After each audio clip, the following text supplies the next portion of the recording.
Hello guys and welcome to another log of Vital Bracelet BE, and for today's log we are covering RUI from Demon Slayer 01 BEMemory. For those who are interested in Digimon or raising virtual pets, you've come to the right channel. I document every Digimon that I raise and I upload at least twice a week. If you're interested in such content, go ahead and slice the like and subscribe button with some of RUI's threads and turn on all notifications so you don't miss any of my uploads. For the next couple of videos, we will still be covering Demon Slayer BEMemory. So for Digimon fans, please understand and hang in there. Once I'm done with the 2 Demon Slayer BEmemories that I own, I will be back covering Digimon content, specifically the Digivice Color Evolution. Digivice Color Evolution, I don't know why I keep stumbling this part. Meanwhile, I hope I can get you interested in Demon Slayer. Kimetsu no Yaiba is a very cool anime, so if you haven't checked it out, go watch it. For those who are here because of Demon Slayer, I hope I can get you interested in Digimon or virtual pets. Those are very cool stuff too. Alright, let's get into today's log. We have RUI. He's a non-playable character, and disclaimer here, some of the profiles I'll be covering contains potential spoilers, so if you don't want to be spoiled, go watch the anime first. Consider yourself warned. For RUI as a non-playable character, unfortunately, I won't be able to document anything more than battle animations.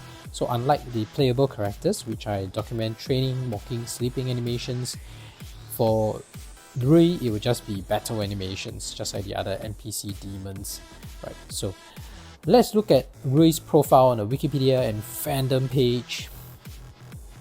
RUI on the Wikipedia page is a childlike demon who holds the position of lower rank 5. So what lower rank 5 means is technically like 11 in the 12 Kizuki, because it's like the upper ranks are 1 to 6 and the lower ranks are 7 to 12. So 5 is like, you know, rank 5 out of 6. So it's like the 11th position in the 12th. I don't know why they have to do this, but yeah, it's just part of the way they do their ranking. So as a human, he was a sickly young boy who was transformed by Muzan. Muzan is the ultimate big bad, if you don't know, the big bad in the Demon Slayer series. He killed his parents in self-defense when they attempted to kill him out of atonement, and the ordeal caused RUI to forget his human memories.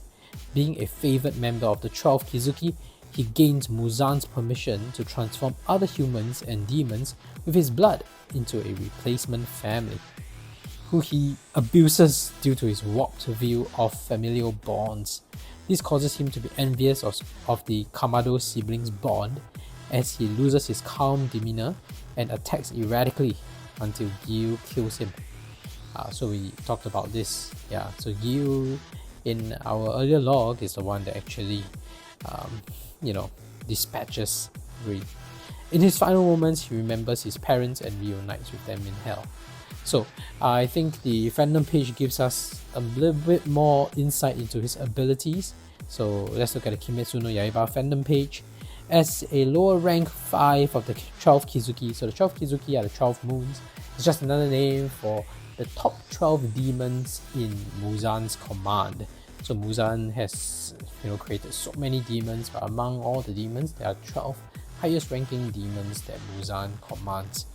And RUI was a very powerful demon. His strength and power easily surpassed that of most other demons, since he was easily able to conquer and cohere, unite numerous demons of Mount Natagumo and force them to work for him and become members of his family. Evidence of his strength was further shown when he was able to easily overwhelm a talented fighter like Tanjiro Kamado. Furthermore, demons empowered through his blood were strong enough to kill scores of demon slayers easily. However, RUI's power still paled in comparison to the Hashira, having his technique easily overcome and later was effortlessly decapitated by Gyu Tomioka. So this was mentioned in the earlier log in Gyu's profile as well. Right, effortlessly is the keyword here. Although RUI was only a demon for 20 years, he was stated to be highly capable and was well liked by Muzan himself. It was also stated that RUI was as skillful as a lower rank 2 or 1, in other words, kind of like a rank 6 or 7. Not rank 6, rank 7 or rank 8, right? But was not obsessed with numbers and did not feel the need to enter a blood battle with them in order to replace them. So I think there's some part of the lore where in order to advance higher in the rank, you have to like fight with the other demons and somehow win the battle in order to be promoted in a sense. But he didn't want to, pursue this ranking. Yeah. So Muzan even went as far as to expect Rui to be able to defeat a Hashira by himself, despite him being a lower rank. So this is apparently a feat to be able to defeat a Hashira. Usually it's the upper ranks that are able to do so. The lower rank seems to struggle with the Hashira, or in other words, Hashiras tend to be able to defeat the lower rank demons, but the upper rank demons Hashira struggle as well. Yeah, so it's just two sides of the same coin. You're talking about the same issue. So, but from the Muzan perspective, he has expectations, and he actually expected Rui to be able to defeat Hashira. It was also stated that if Rui recovered all of the power he shared with his family, he could have been a good match for the Hashira, or possibly could have been stronger than them. So remember this part about the lore where he shared and transformed other demons into part of his twisted family. So the spider demon father, the spider demon mother, the spider demon sister, and all that funny spider demon brother, those characters that are part of his spider demon family were not actually his family. It's just they were demons that he then strengthened and gave more powers to, and said, now I give you power, so you are part of my family, right? So when he did that, he actually distributed some of his power. So this is according to a fan book that was released, that there's this part of the lore, I guess, for Rui, is that when he did this family conversion, he distributed or gave his powers, it actually reduces his power within his main body. So if he actually combined all those powers, then he could have been stronger. So I think that's what they're trying to say. So nonetheless, he was still defeated at the end of the day. So and it's an interesting note to know that it actually weakened him, right? So people were actually debating about this.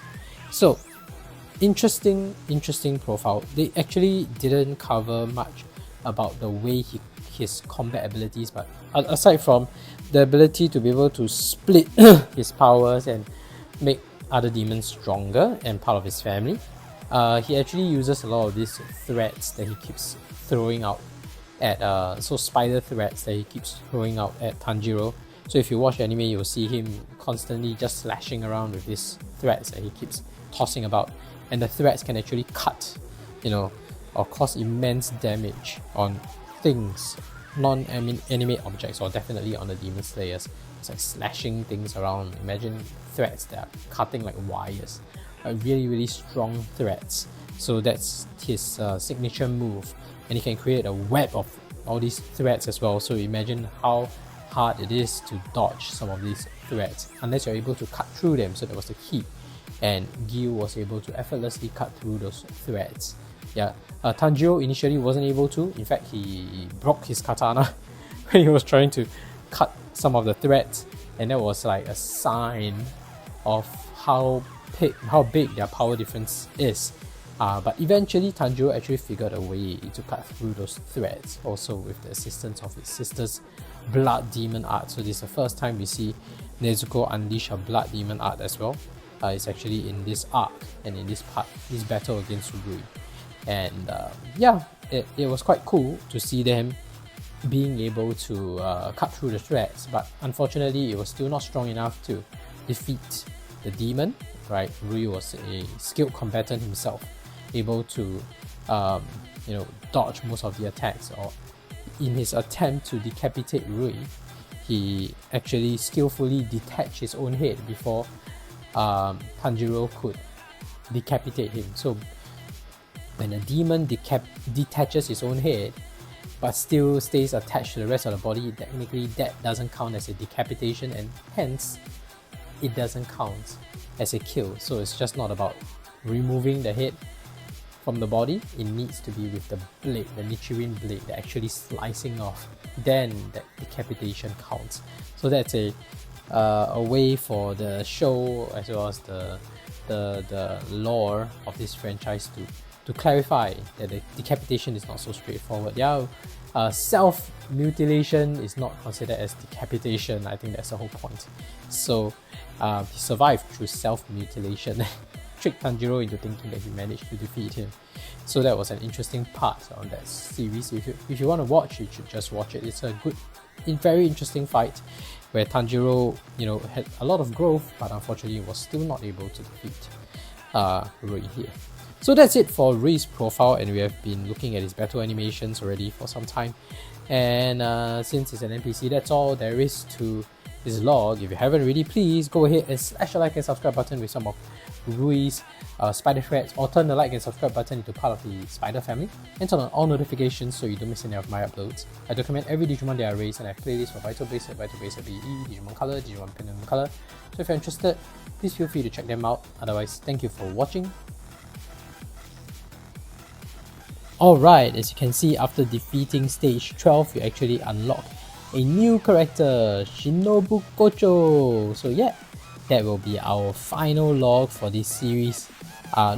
For Demon Slayer BEMemory 01, and then after we cover that, we'll be moving to Demon Slayer BEMemory 02. So that's all for today's log. See you in the next video. Bye.